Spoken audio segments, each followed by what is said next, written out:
এই দুনিয়ার পুরো জীবনটা এটা হচ্ছে লালসাময় একটা জীবন, লোভ, মরিচিকা, মায়াজাল।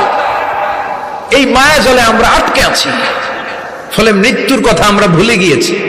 পাগলের মতো ছুটছি, আরো টাকা লাগবে, আরো খ্যাতি লাগবে, আরো যশ লাগবে, আরো দাপট লাগবে। আমার এত টাকা দিয়ে কি হবে? এত সম্পদ দিয়ে কি হবে?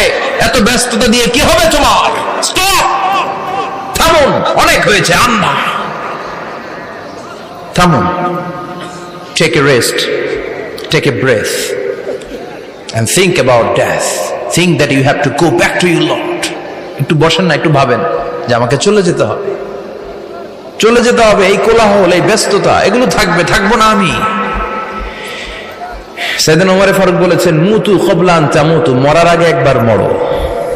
হাসিবু ক্বাবলা আন তুহাসাবু আলাইকুম, তোমার হিসাব নেওয়ার আগে তুমি একবার নিজের হিসাবটা করো না। কাগজ বের করে একটু লিখো না কি কি ভালো কাজ করছিলা, যেগুলো দিয়ে নাজাতের ওসিলা হতে পারে। 1 2 3, আর কি কি আকাম কুকাম করছো দেখো না, লিখে দেখো তোমার অবস্থাটা কি। মরার আগে একবার মরো।